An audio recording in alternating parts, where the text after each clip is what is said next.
Bismillahirrahmanirrahim. Assalamualaikum warahmatullahi wabarakatuh. Salam Om Swastiastu, nama budaya, salam kebajikan. Selamat sejahtera bagi kita semua. Yang saya hormati Bapak Dr. Handes Nurmansyah SPD MPD selaku dosen mata kuliah Bahasa Indonesia. Perkenalkan, nama saya Sally Marsanda dari Prodi Sarjana Terapan Kebidanan. Di sini saya akan menjelaskan hubungan pengetahuan menstruasi dengan perilaku kesehatan remaja putri tentang menstruasi. Adapun pengertian menstruasi yaitu menstruasi adalah suatu proses pelepasan lapisan dalam dinding rahim akibat pengaruh hormon yang terjadi secara berkala pada perempuan usia subur. Yang kedua ada fisiologi menstruasi. Menurut Wijok Sastro tahun 2005, siklus menstruasi dibagi menjadi 3 fase, antara lain yang pertama masa menstruasi.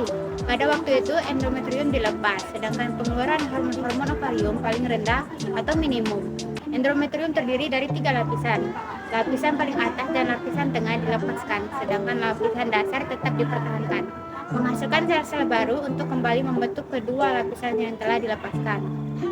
Pendarahan menstruasi berlangsung selama 3-7 hari, rata-rata selama 5 hari. Darah yang hilang sebanyak 28-283 gram. Darah menstruasi biasanya tidak membeku kecuali jika pendarahannya sangat hebat. Yang kedua ada masa proliferasi. Masa proliferasi dimulai ketika kadar RH meningkat, kemudian endometrium tumbuh kembali. Masa proliferasi antara hari ke-12 dapat terjadi pelepasan ovum dari ovarium yang disebut ovulasi. Tubuh biasanya dilepaskan dalam waktu 16-32 jam setelah terjadi peningkatan kadar LH. Yang ketiga ada masa sekresi. Masa ini terjadi setelah ovulasi dan berlangsung selama sekitar 14 hari. Setelah melepas telurnya, folikel yang pecah kembali menutup dan membentuk korpus luteum yang menghasilkan sejumlah besar progesteron. Progesteron menyebabkan suhu tubuh sedikit meningkat selama fase luteal dan tetap tinggi sampai siklus yang baru dimulai. Peningkatan suhu ini bisa digunakan untuk memperkirakan terjadinya ovulasi.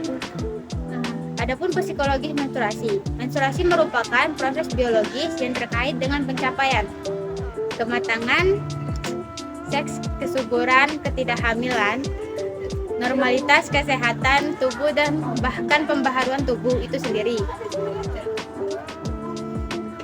Secara kematangan seksual atau menstruasi, kematangan fisik ini disebabkan antara lain oleh konstitusi fisik individual, ras, suku, bangsa, iklim, cara hidup, dan lingkungan. Kondisi fisik yang kurang terjaga atau penyakit yang dialami seorang remaja putri dapat memperlambat datangnya menstruasi selama masa menstruasi. Kebanyakan remaja putri sering mengalami ketidaknyamanan dalam bentuk kram perut, yaitu rasa sakit di bagian bawah perut yang kadang meluas ke pinggang, punggung bagian bawah, atau paha. Bahkan ada yang merasa mual, muntah, atau diare. Selain mengalami kram perut, seringkali remaja putri mengalami menstruasi yang tidak teratur. Hal ini dapat disebabkan karena perubahan kadar hormon akibat stres atau sedang dalam kondisi emosi. Di samping itu, perubahan drastis dalam porsi olahraga atau perubahan berat badan yang drastis juga dapat menyebabkan menstruasi yang tidak teratur. Timbul pula gangguan, yaitu gangguan psikis, problem psikis, dan gangguan genital seperti rasa pusing-pusing, rasa mual, menstruasi berhenti, menstruasi yang disertainya rasa nyeri, menstruasi yang tidak teratur, pendarahan terus-menerus, dan lain-lain. Adapun gangguan menstruasi, yang pertama klasifikasi gangguan menstruasi. seperti premenstruasi sindrom, yaitu PMS, atau disebut dengan gejala premenstruasi yang dapat menyertai sebelum atau saat menstruasi, seperti perasaan malas bergerak, badan menjadi lemas, serta mudah merasa lelah, nafsu makan meningkat, dan suka makan makanan yang rasanya asam. Menjadi labil biasanya perempuan mudah uring-uringan, sensitif, dan perasaan negatif lainnya, mengalami kram perut, kepala nyeri, pingsan, berat badan bertambah karena tubuh menyimpan air dalam jumlah yang banyak. Pinggang terasa pegal. Yang kedua ada nyeri menstruasi. Menurut Anurogo, berdasarkan jenis nyeri dibagi menjadi nyeri spasmodik, terasa di bagian bawah perut dan berawal sebelum masa menstruasi atau segera setelah masa menstruasi dimulai. Banyak perempuan terpaksa harus berbaring karena terlalu menderita nyeri itu, sehingga ia tidak dapat mengerjakan apapun. Selanjutnya ada nyeri kongestif. Penderita biasanya akan tahu sejak berhari-hari sebelumnya bahwa masa menstruasinya akan segera tiba. Dia mungkin akan mengalami pegal, sakit perut pada buah dada, perut kembung tidak menentu, terasa terlalu ketat, sakit kepala, sakit punggung, pegal pada paha, merasa lelah, sulit dipahami, mudah tersinggung, kehilangan keseimbangan, menjadi ceroboh, terganggu tidur, atau muncul memar di paha lengan atas. Semua itu merupakan simptom pegal menyiksa yang berlangsung antara 2-3 hari sampai kurang dari 2 minggu. Berdasarkan tidaknya kelainan yang dapat diamati dibagi menjadi dismenore primer, timbul sejak menstruasi pertama dan akan pulih sendiri dengan berjalannya waktu, tepatnya setelah stabilnya hormon tubuh atau perubahan posisi rahim setelah menikah dan melahirkan. Nyeri menstruasi itu normal, namun dapat berlebihan jika dipengaruhi oleh faktor psikis dan fisik. Selanjutnya ada dismenore sekunder, biasanya baru muncul kemudian, yaitu jika penyakit atau kelainan yang menetap seperti infeksi rahim, kista, polip, tumor sekitar kandungan, kelainan kedudukan rahim yang mengganggu organ jaringan di sekitarnya. Ketiga ada gangguan siklus menstruasi.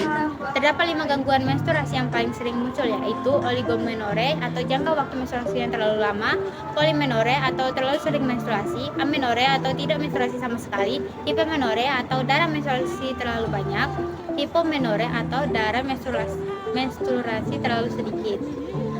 Disinilah pentingnya mengetahui pola siklus menstruasi. Membuat catatan siklus menstruasi sangatlah penting. Catatan ini diperlukan untuk mengevaluasi perubahan menstruasi.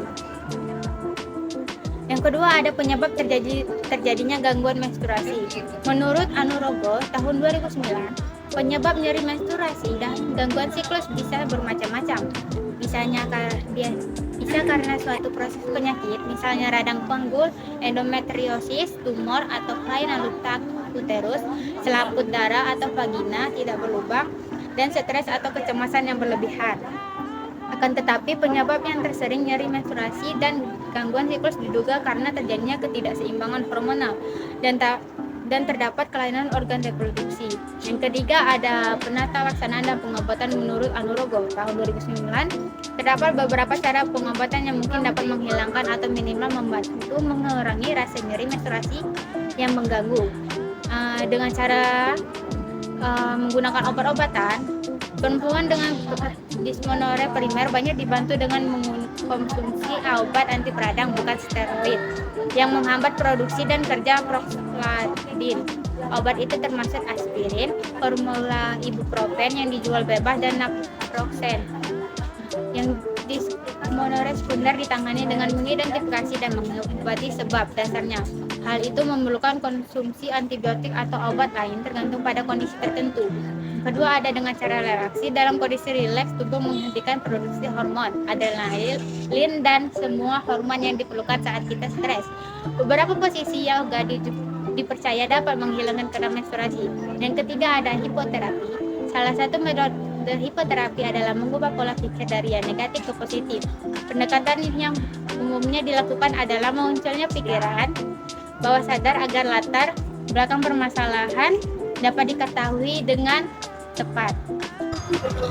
Baiklah, untuk mengakhiri presentasi pada video ini, saya ada sedikit pantun di mana biru laut seperti kolam, ikan paus pandai menyelam. Dari lubuk hati yang paling dalam, saya tutup presentasi dengan salam.